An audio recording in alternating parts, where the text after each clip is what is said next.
आज के इस जलसे के सदर साहब, यहाँ पर मंच पर मौजूद जनाब नईम साहब, अब्बू मुंशी साहब और शब्बन खां साहब, अब्दुल अली साहब और हमारी पार्टी के सभी ओहदेदारान और हसनपुर के अलग अलग कोने से आए हुए आप तमाम हजरात, आप सबको मेरा अस्सलाम वालेकुम। देखिए साथियों, ये जो सभा है ये चुनावी जनसभा है, चुनावी जलसा है। ये आप लोग जानते हैं कि चुनाव नजदीक है और हम लोग यहाँ पर बहुत जल्दी ही अपने हसनपुर के लिए चेयरमैन और मेंबरों का चुनाव करने वाले हैं। उसी के लिए अलग अलग लोग आपके पास आ रहे हैं, आपको अपनी बात बता रहे हैं और जो आपकी परेशानियां शिकायतें हैं वो चीजें सुन रहे हैं। उसी तरह से मैं भी यहाँ आप लोगों के बीच में अपनी बात रखने के लिए आया हूँ, अपनी पार्टी की बात रखने के लिए आया हूँ। जैसा कि आप लोग जानते ही हैं कि हर 5 साल के बाद में चुनाव होता है। अगर आप मेंबर को भी चुनते हैं तो उसके काम का पहले एक बार आकलन कर लेते हैं। मेंबर का जो काम होता है कि भाई मोहल्ले के अंदर हमारी सफाई हो रही है, नहीं हो रही है, किसी के यहाँ जन्म प्रमाण पत्र बनना है, मृत्यु प्रमाण पत्र बनते हैं, राशन कार्ड सही होने हैं, ये सारी चीजें हम देखते हैं और उसी के बाद में हम अगली बार ये फैसला करते हैं कि भाई जो हमारे मेंबर साहब थे उन्होंने सही काम किया या नहीं किया। करते हैं ऐसे नहीं करते हैं, उसी के बाद उन्हें वोट दिया जाता है। मगर सिर्फ मेंबर के चुनाव में या चेयरमैन के चुनाव में ऐसा क्यों होता है?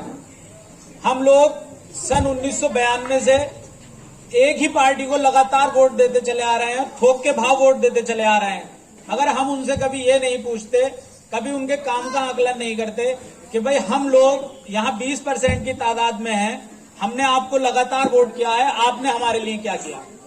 या अगर कभी हमने सवाल किया हो उनसे तो आप बताइए। तो ये हमारी कमी है या नहीं है? मैं सवाल पूछने वाले बनिए आप, जो भी आपके बीच में आता है आप उससे सवाल करिए कि भाई हम अगर आपको अपना वोट दे रहे हैं, ये कीमती चीज है, बेशकीमती है ये वोट, जो संविधान ने हमें अधिकार दिया है, हम ये चीज आपको दे रहे हैं तो बदले में आपके जिम्मेदारी हमारी है। हमें पूरे 22 से 22,000 वोट MIM को पूरे इकट्ठे करके दिलवाने हैं।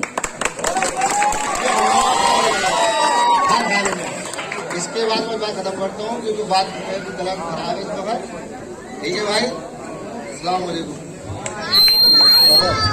बहुत बहुत शुक्रिया हाजी यासीन साहब, उन्होंने बहुत फतेह की बात बताई कि बेटा बाप नंबरी और बेटा 10 नंबरी।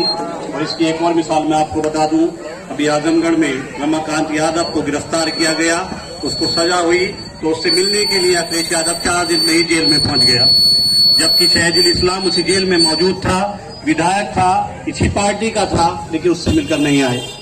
आजम खां कई साल जेल में रहे, इस आदमी के पास टाइम नहीं था। नाहिद हसन अभी भी जेल में है और इसके लिए कोई टाइम नहीं है। लेकिन अगर हम इस बातों पर आ गए तो बहुत लंबी चली जाएंगी। अब मैं दावत देता हूं, हमारे काफी मौजूद यहाँ पर मौजूद है नौजवान और पार्टी के अहदेदारान, जिला कमेटी एवं नगर कमेटी के सभी को मेरा अस्सलाम वालेकुम। देखिए, तकरीर करने को तो घंटे हो जाएंगे, लेकिन तकरीर लंबी हो जाएगी, मोटी मोटी बातें कहूंगा। जब से देश हमारा आजाद हुआ है अब तक हमने औरों को लीडर माना। कभी हम कांग्रेस के पीछे चलते थे तो हम सेकुलर कहलाते थे, उसके बाद समाजवादी के पीछे चलते रहे तो सेकुलर कहलाते रहे, हम भाजपा के पीछे चलते रहे तो हम सेकुलर कहलाते रहे। आज हमने अपना झंडा, अपना लीडर बना लिया तो हम भाजपा के एजेंट कहलाते। देखिए, ये इल्जाम तो लगता रहेगा कि हम भाजपा के एजेंट हैं। माननीय काशीराम पे भी लगा था, दिल्ली में जो आज मुख्यमंत्री केजरीवाल है उन पे भी एजेंट का इल्जाम लगा था। सियासत में इल्जामातों से घबराना नहीं है और हक के रास्ते पे, सिरात मुस्तकीम पे अगर आप चलोगे तो इल्जामात लगेंगे, ये हमारा अकीदा है। अगर हम हक में हैं तो हमें इल्जामों से नहीं घबराना, हमें अपनी जद्दोजहद को कायम रखना है। अब आती है बात कि उत्तर प्रदेश में असरुद्दीन ओवैसी क्या कर लेंगे, या जहां जहां मुख्तलिफ जगह ओवैसी साहब चुनाव लड़ने जा रहे हैं, वोट काटते हैं। मैं सबसे पहले आपको जहन नशीन कर दूं आपके कि अभी असदुद्दीन ओवैसी वोट काटने की कंडीशन में नहीं है। जिस दिन असदुद्दीन ओवैसी वोट काटने वाला बन गया, उस दिन सारी सेकुलर पार्टी तुम्हारे कदमों में रखी जाएगी इंशाल्लाह। देखिए, और कबीले के लोगों को जोड़ने के लिए और समाज को और धर्म को जोड़ने के लिए पहले खुद को एक होना पड़ता। जब एक घर के 4 भाई एक नहीं होंगे तो मोहल्ले में कोई साथ नहीं देगा उसका। जैसे मान्यवर काशीराम ने किया था कि सबसे पहले काशीराम ने अपने समाज को एक किया था कि ये मेरे समाज के लोगों, अगर इंसाफ चाहते हो, अपने बच्चों को भी IAS PCS बनाना चाहते हो, तो आओ एक झंडे के तले आ जाओ, अपनी एक पार्टी बनाए। क्योंकि हिंदुस्तान में जमहूरी निजाम है, जमहूरियत में हिस्सा लेना होगा। जिस कौम का कोई लीडर नहीं, उसका कोई मुस्तकबिल नहीं, सीधी सी बात। देखिए, सबने अपना लीडर, अपना रहनुमा बनाया, सब अपने अपने परसेंटेज के हिसाब से सरकार में हिस्सा लेते हैं। अफसोस हम 22% उत्तर प्रदेश में होने के बाद दरी बिछा रहे हैं। अब ये दरी बिछाने की कंडीशन जब भी खत्म होगी जब हम ठान लें मुरादाबाद मंडल के अंदर, मैं पूरे उत्तर प्रदेश की बात नहीं कर रहा, मैं मुरादाबाद मंडल की बात कर रहा हूं। अगर हम ये ठान लें कि 20 से 25 हजार वोट हमारा ओवैसी के पाले में चला गया, तो अखिलेश यादव बहन जी खुद कहेंगे, बताओ ओवैसी साहब कौन सी सीट लड़ना चाह रहा हो। चुप खड़े रहते हैं, ये अलग बात। चुप खड़े रहते हैं, जो बड़े हैं बहरहाल बड़े रहते हैं। और अपनी पार्टी की जानिब से एक शेर सुनिएगा कि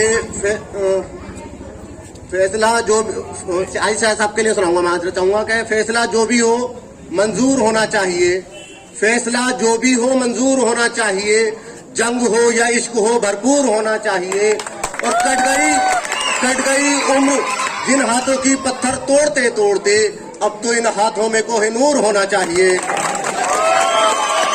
अब सुनिएगा आप लोग, ये जो मीटिंग है हमारी, ये जो हमारे आई सियासत साहब बैठे हुए हैं या हम लोग बैठे हुए हैं, हम लोगों की सिर्फ और सिर्फ एक फिक्र है कि अल्लाह किसी तरह से हमारी कौम में इत्तेहाद पैदा कर दे। इसी का नाम, हमारी पार्टी का नाम है ऑल इंडिया मजलिस इत्तेहादुल मुस्लिमीन। जब तक हम लोग एक नहीं होंगे, कोई हमारे साथ खड़ा होने वाला नहीं होगा, ये याद रखें आप लोग। आप सोचेंगे हमें जाटव समाज सपोर्ट कर दे, यादव समाज सपोर्ट कर दे, तो कोई समाज हमें सपोर्ट नहीं करेगा जब तक हमारा अपना समाज हमें सपोर्ट नहीं करेगा, ये याद रखिएगा हम। और एक बात, अल्लाह के रसूल की हदीस है, अल्लाह के रसूल की हदीस है कि अगर आप रिश्ता भी ढूंढे तो सबसे पहले अपने कबीले में ढूंढे। है या नहीं है बताइए? इसको तो कोई नहीं झुठला सकता। कबीले में ढूंढे, जब कबीले में ना मिले तो मोहल्ले में, बस्ती में, शहर में, फिर शहर के बाहर जाएं। अब इसी हदीस से मैं ये नहीं करा किसी आलिम ने, किसी मुफ्ती ने मुझे इसका खुलासा करके दिया है, जो भी है, लेकिन जहां तक मेरे जहन ने काम किया है, इस हदीस से मैंने ये समझा है कि सबसे पहले जो हम पे हक है, हमारे सबसे करीबी भाई का हम पे हक है, हमारे इस्लामी भाई का हम पे हक है या नहीं है बताइए मुझे। अब हम लोग कहेंगे भाई ऐसे तो कमाल अख्तर भी हमारा इस्लामी भाई है, ऐसे तो डॉक्टर शफीकुर रहमान वक्फ साहब भी हमारे भाई हैं, लेकिन भाई बेशक है, उनके गले में जो पट्टे हैं वो सपा और बसपा के पट्टे हैं।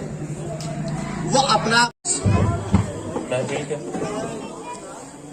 पर बैठे सभी हमारे पार्टी के पदाधिकारी, बुजुर्गों, नौजवान साथियों और बच्चों, जहाँ तक हमारी आवाज पहुँच रही है, मैं उन सबसे मुबारकबाद देना चाहता हूँ, शुक्रिया अदा करना चाहता हूँ कि आप लोग बड़े ही दिलचस्पी के साथ, अभी तक सारे ही वक्ताओं को आपने सुना है, जो इस बात का सबूत है कि आप अब इत्तेहाद के लिए कितने मुत्तहिद हैं, कितने जागरूक हैं और कितनी जद्दोजहद में हैं। मैंने पीछे अभी एक जगह बोला था कि जो पिछला चुनाव अभी गुजरा है, हालांकि वो अच्छा नहीं था, लेकिन आपका जो इत्तेहाद था, उस इत्तेहाद की जरूरत है जो पिछला विधानसभा चुनाव जैसे गुजरा था। कि मैं अपना एक्सपीरियंस बताऊं कि मैं जीते हुए बीजेपी के विधायक साहब के पास था, वो जीते हुए थे, उनकी उस खुशी से ज्यादा उस पर कलमा है, तो उस हरे झंडे के